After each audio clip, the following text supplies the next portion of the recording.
Theories. I love theories, you love theories, we all love theories. And today, I thought I would look at the theories produced by people on my favourite website in all the world, reddit.com. Traditionally, we look at leaks on Reddit. However, those are getting more and more elaborate and also more and more scarce, as we're actually getting pretty regular updates on actual Doctor Who. So instead, I thought I'd look at some people's theories on what might happen in Series 14, the 60th, and everything else, and see how much of it I think could actually be interesting. But before we get into it, if you could do me a teeny tiny little favour and click that subscribe button, that'd be very much appreciated. I want to get to 21,000 subscribers by the end of August, and that'd be really, really great if we could do that. So if you enjoy the content, feel free to subscribe, that'd be absolutely wonderful. But with that said, let's get into the video. Our first theory comes from our_trade3691, and it's called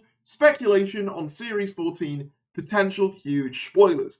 I'm not sure if this potential theory has already been asked before, or if this kind of post is even allowed on this subreddit. And it's not like anyone knows the answer anyway, and anyone who does know the answer would never reveal it.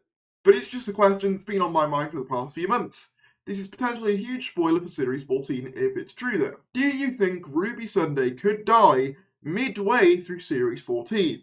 I think it's just a possibility considering how much the new series is being hyped up to have lots of surprises. With Russell claiming episode, I'm assuming that's like meant to reference a certain number, is the greatest thing he's ever written, and him teasing with someone else that some episode is going to have a huge gut put in, like, oh, that one, etc. I know I'm going to sound either silly or really smart in a year, depending on if this actually comes out to be true or not, and there's probably countless other things that it could be, but it's just something that I'm wondering. Everyone behind the scenes is acting like they're in a secret club that has already seen the season and is just trying to get us to watch it when it's not even out yet. I'm not saying it's bad marketing, but I'm saying, why can't we be in on the fun speculating sometimes?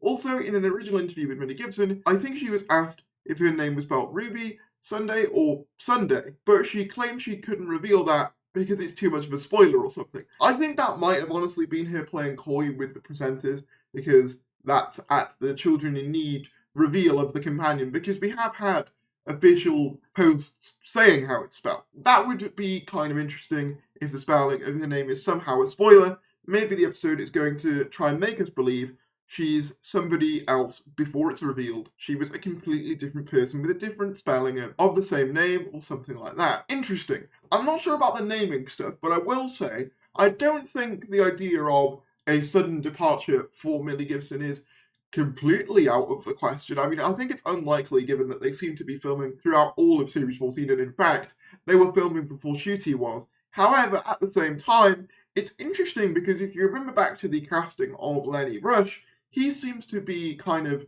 being geared up to be a potential companion-like figure for Series 14. As well as that, in reference to, I believe it was a Jinx Monsoon post, Russell made note of how things were going to go down that were like really emotional or something. So I don't think the idea of an abrupt end for Ruby Sunday is necessarily a bad idea, and I don't necessarily think that it's that outlandish. The name thing I think might not exactly lead to much, but I could be wrong on that. I have been an advocate for quite some time of companions dying more. Not that I want companions to die, or I want Ruby Sunday to die. However, I do kind of think that we've been lacking some stakes for the companions in recent years, and it was one of my main critiques of the Moffat era that he could never really let deaths stick. So I would love to see more permanent deaths make a return. Again, they don't have to be often, but I do think, just to add that bit of stakes, I would like to see deaths return. Our next theory comes from Punny Names. Specials and 14th Doctor theory. Sorry if it's already been discussed, but I wanted to throw this in the mix.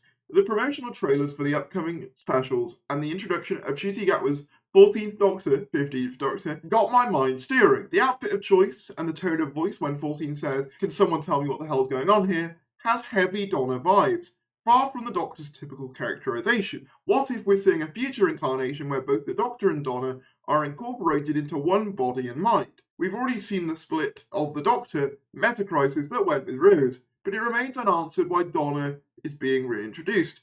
Excited to see what comes. This is an interesting one. I mean, the idea of the Doctor and Donna sort of sharing one consciousness is certainly interesting, and as you say, with Journey's End It's not something that's entirely without precedent. I'm not sure whether there's enough evidence based on Ncuti saying, can someone tell me what the hell's going on here, that necessarily means that those sort of personalities are intertwined in some way. That seems like a little bit of a reach. However, I do think at the very least we're going to get some scenes of 15 and Donna interacting, and I think maybe both of the characters could be quite sassy towards each other, which I'm totally here for. But yeah, some sort of fusion between Donna and the Doctor to create 15, I'm not convinced. And I think also that'd be somewhat alienating for new viewers as well, for Ncuti's era, who's going to be, you know, going on well beyond the 60th, to be like, actually, this Doctor is the result of being merged with the previous companion. You know what I mean? It just kind of adds extra steps, I feel. However, they did make the Caecilius thing work for the 12th Doctor, so who knows? This final one is a theory about Wild Blue Yonder, and it comes from Johnny L16. Could River be returning in Wild Blue Yonder?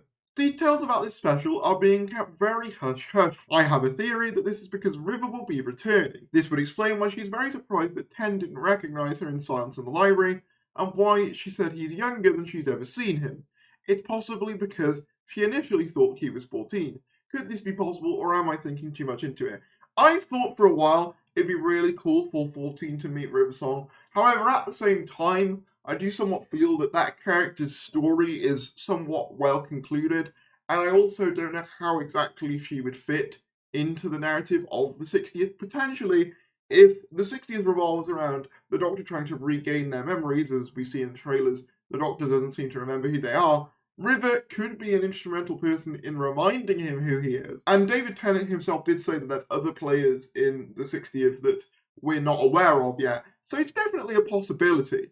The things that go on in Russell T Davies's mind. If only we could all have a ferret around in there, it'd be very exciting. I don't know what his plans are. I mean, I know that he's now in charge of Doctor Who again. Yeah. I know that that's very exciting. I know that I'm not allowed to say much about that.